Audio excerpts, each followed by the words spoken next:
Morning, everyone. I got Will Sways with me this morning from PE Scholar. Done a lot of work with Will, and some of you will have met him on our Heads of PE conference, which is a fantastic event. So, thanks for joining us, Will. Just thought, first of all, you explain to us what do you think are the benefits of physical education for independent schools? Thought this was a 10-minute takeaway, Chris. How are we going to do in 10 minutes all the benefits to PE? No, thank you for the invite to come on. And yeah, I guess I've got strong views around physical education and how it is that or should be that compulsory lesson on the timetable that means every child gets the opportunity to be inspired by, to develop in, and I guess to succeed in things in the space of sport and physical activity. So I think we struggle a bit at the moment with some people seeing sport as a dirty word in the same way that some people see competition as a dirty word. And for me, they're both huge parts of my life and our society and things that give me a sense of belonging. But I guess my worry is for some children and therefore for some adults, some of the parents of our children, they didn't have a positive experience Yeah. of PE when they were at school, so they perhaps have a warped view of what it does, or like a trauma experience for them, like big trauma, little trauma, but a feeling that it gave them that leads them to, I guess, influence and have impact on the children as they're coming in. But yeah, what's the point in it? I guess, yeah, I want to see it as that subject on the curriculum, like any other subject in a school setting that really adds educative value to the children. It's not just, yes, our USP is children should be moving more and they should be physically active for the vast majority of that lesson. But for me, and certainly if we look at the independent sector, I'm privileged. I get to go into lots of different independent schools, same as you, to see trainee teachers, but also to see more experienced teachers. And I often see a games program that offers really well for the top 10, 20, sometimes even 30% of performers in that environment. And I just really worry about, well, what about the rest? And so for me, sport is that thing that has provides some people with a real sense of belonging and purpose and connectedness with others.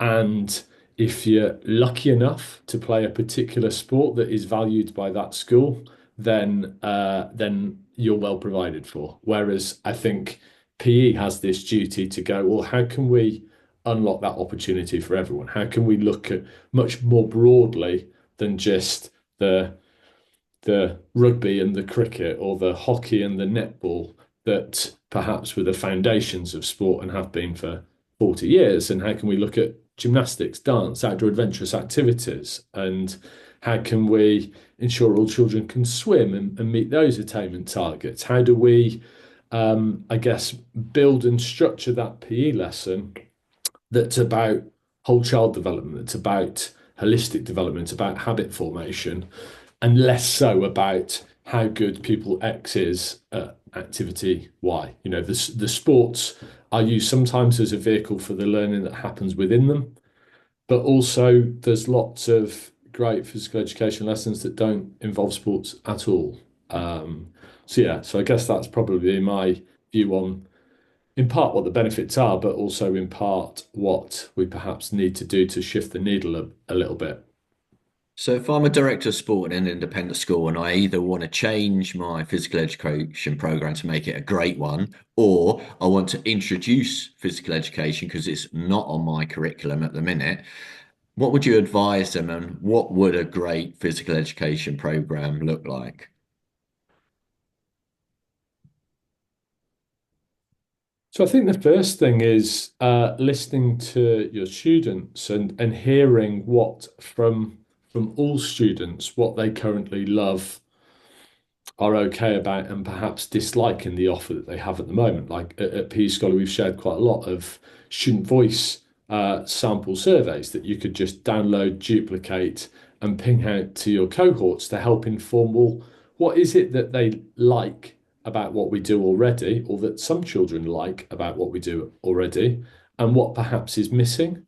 Um, how do we appeal to, and like I find often um, most people who enjoyed sport or a few particular sports as a young person get attracted to that role as being a physical educator, and it's very easy to give back to the system what worked for us. So I think trying to and often also those individuals are quite often the loudest and the keenest to articulate what they want from lessons. You know, more games, more football in my state school experience for so many voices, but then looking around the room, there's some silenced voices that for them, they can't think of anything worse than more competition and more football, as an example. So, yeah, for me, the starting point is listen to your pupils and really try to hear those unheard voices to find out what they perhaps would like more of.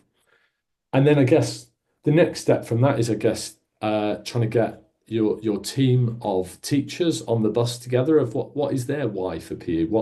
Why did they think PE is as important as English, as maths, as science? And we're in that business of habit formation for children. We want to give them positive experiences, not negative ones.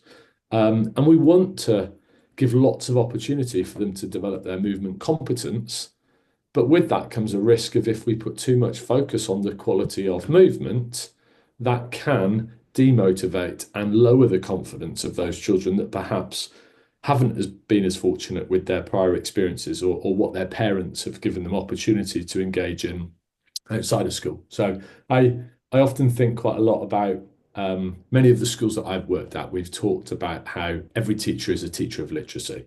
Every teacher has a responsibility to help that close that 20 million word gap that from the more deprived children to those from more affluent backgrounds that come into primary school, some of them with exposure to 20 million words more than others. And if I flip that into our space, our movement space, I think we'll both have come across how Matthew Said popularized that idea of 10,000 hours of deliberate practice improves performance. But I am, and that's perhaps been rubbished a little bit more recently. I certainly play an awful lot of squash, and I've had more than 10,000 hours on court, and I'm not a world beater, but I think children are coming into school with such a wide range of hours of exposure to play, to movement, to particular sports, to games, to perhaps the dance, the gymnastics, the aesthetics, the outdoor adventurous activities, all of these different areas of learning that I think we want to grab hold of in PE to go, how do we build rich and meaningful experiences that children can go, I belong in PE. Like PE is for everybody in the same way that literacy is for everybody. So So yeah, I let's think say, that's probably where my yeah. starting point would be. Listen more. So let's say I've got a department and um, in a lot of independent schools, their sport and their games is at the forefront, but maybe they're not as confident or well versed in outdoor and adventurous activities, dance, swimming, gymnastics, athletics. How are they going to upskill themselves so they get the confidence and the knowledge to pass on what are fantastic activities for children to enjoy?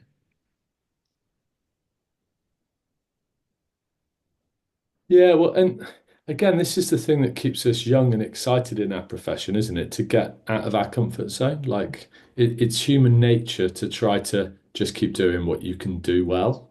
And it's hard, isn't it, to think, I've always worked in schools with a performing arts department. So I've actually never taught a dance lesson other than during my teacher training and during an interview. And outside of that, um, I'm a huge advocate for why dance should be on the PE curriculum. And actually, quite often I had to bring in music and I guess a light touch slant on dance through my gymnastics lessons because I could see how if if only the performing arts department were doing dance and we as PE teachers weren't getting to see those children that thrived in that sort of environment, we were missing out. So Yeah, I guess be okay with being uncomfortable and Yeah, be okay with going, well, actually, what you find hard to do in terms of delivery is quite often likely to reach the hardest to reach children who have probably got the most to gain. So if we're willing to show our vulnerabilities and take ourselves outside of our comfort zone, children are actually pretty good at when you're honest with them and yeah, that like supporting and enjoying being a part of that with you. yeah, It's probably also why, I'm really excited to have created all of this content that we're writing at the moment for Oak National Academy. So it's going to be free to access to anyone to download, to edit, to make use of how they see fit. So over 1,000 lessons worth of Key Stage 1 to the end of Key Stage 4 materials that I guess will hopefully help with not just teacher workload and I guess physical education subject leaders thinking around what a meaningful curriculum could look like, but also lesson plans and schemes of work and materials and video clips of children doing the tasks that we've put in that dance, that OAA, or that gymnastics lesson, and why we've sequenced it the way that we have. And it's not going to be a perfect fit for every class in the country, but it's going to be a solid starting point that means teachers can perhaps pick something up that's a handrail to help them explore it a little bit more. Um, and then I guess once they've got those materials, I would just encourage people to in their schools and perhaps across schools, invite people in to yeah, watch when they're trialing teaching something new for the first time. Like try, don't go too big too soon. Don't go, well, suddenly we're going to introduce gymnastics across all key stages if they've never done gymnastics in the school before, yeah, but with a particular, class and learn as you go and then build from there. So yeah, trying to get other teachers in to watch and to soak up, what does great pedagogy look like? Well, it looks the same in almost any activity area. It's that skill set of a teacher to be able to, I guess, hook learners, get them excited about whatever the topic is that they're learning today. And some topic areas are more naturally exciting to children or some children than others. But trying to go, how am I going to hook them? How am I going to get them to explore so that as a teacher, I can diagnostically assess who can do what, who knows what already, and who's perhaps motivated by different parts of what the rest of that lesson and future lessons could look like as we then start to, I guess, there's a big focus at the moment, isn't there, of trying to, I call it a reductionist approach, trying to simplify teaching to be, well, the teacher will instruct, the kids get a chance to practice, and then we give them feedback, and then we move on to the next topic area. And I just think, whilst I know that high quality instruction is important, modeling what a good one looks like at full pace and at half pace, but also modeling what good uh, character skills we're looking for yeah, in young people and highlighting where children are interacting well with each other. Like, I actually think it's the interpersonal and intrapersonal skills that you can pick up from PE that are probably more valuable currency in life than yeah. sporting skills. So yeah, trying to think how do you instruct on those things? How do you provide lots of practice opportunity and a chance for children to struggle and to fail sometimes and to find their own solutions rather than rushing in to go, here's what accurate replication looks like, get on and do it. Um, so yeah, I don't know if that answers your question, Chris, Yeah, it but does. I'd love to see a lot more of teachers stepping back to observe and to get a sense as to what children can do already and what they enjoy doing before using that to steer what the rest of the lesson and future lessons look like. But that's scary because you've got Yeah, to rely on lots of knowledge in that space to adapt to what you see in front of you rather than to follow a script. that's great advice. And I think I've just written a few things down here. I think, you and I would have taught those, outdoor adventurous activities, dance, athletics, swimming, gymnastics, and you see this one child and think, oh my days, I did not know that they were so good at that. And then I think the other thing you've mentioned on there is the Yeah. skills. And there was a recent document out, I'm not sure if you read it, the World Economic Forum, the business skills required for 2027. And as you say, so many of these skills we can teach through physical education. So there's some great advice then. And what I'll finish with, Will, is I'll put in the link below when we post this video. I'll put the link to the Oak, to the PE Scholar, and obviously to ICE education courses to see if anybody, wants to upskill themselves. But again, as you said, collaborate with others, visit other schools. It's free CPD, but there's some great advice there. I really, really appreciate that, Will. And thanks for your time this morning. Brilliant. Thanks, Chris. Thanks for inviting me along.